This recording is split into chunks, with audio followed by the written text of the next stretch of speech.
Over the past 3 years, there haven't been many days when I managed to avoid thinking or writing or speaking about the COVID pandemic. Along with the rest of the world, I've lived through the surges, the promises, the denials, and the false hopes.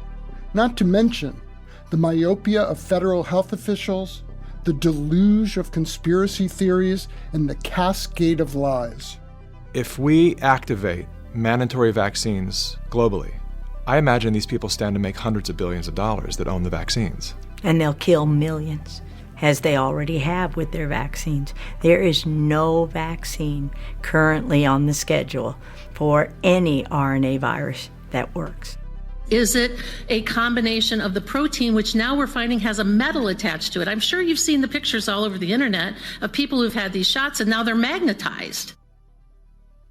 If this kind of absurdity about the vaccines wasn't so common, it would be hilarious. Magnetic proteins coursing through our veins? But I've spent too much of my professional life writing about the effect lies like this have on us all to pretend it doesn't matter. I long ago grew sick of it, and I'll bet that you have too. So perhaps it will come as a relief to hear that this book is not about the COVID pandemic. But it is about a future that would have been hard to imagine without it. That's because there is a powerful and often ignored silver lining to this dreadful combination of natural disaster and human folly: the wholly synthetic mRNA COVID vaccines. Created in laboratories from genomic blueprints that scientists downloaded from the internet, these vaccines mark the early days of a biological revolution. And it's one that will change the world in ways we can't even predict. Once the mist of confusion caused by the political insanity of the last few years fades, I am certain that this pandemic will have done for synthetic biology what the Cold War did for the microchip. It will have served as an entry ramp to the future.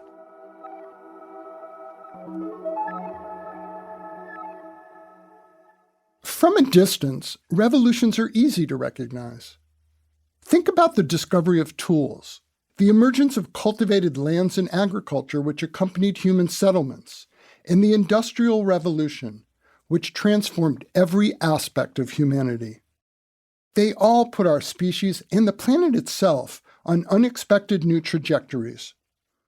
Yet through all that time, in fact, for more than 4 billion years, the rules of life on Earth have remained constant, dictated by the immutable precepts of Darwinian evolution. Natural selection has ensured that the most fruitful genes thrive and that those of little value vanish, unfit, defeated, and forgotten. We have now embarked upon a new evolutionary paradigm, the first since the beginning of the Industrial Age, and quite possibly the last in which unmodified Homo sapiens will govern the Earth. For more than half a century, we have known that the language of life is written in the 4 chemical letters of DNA. In one way or another, learning to make sense of that information has been the central scientific goal of our time. And the advances have been dramatic. Today, we understand more about natural living systems than ever before, and we're getting better at tinkering with them too. Neither of those trends seem likely to stop, and we can already begin to sense their impact. After decades of incremental progress, scientists are rapidly learning how to write and rewrite DNA. To put it more directly, they are learning how to program life, and nothing on this planet will ever be the same. Even in the age of dazzling computers, sophisticated machines, and artificial intelligence programs that can compose operas, perform surgery, and predict the motion of the cosmos, our genetic operating system is almost incomprehensibly complex.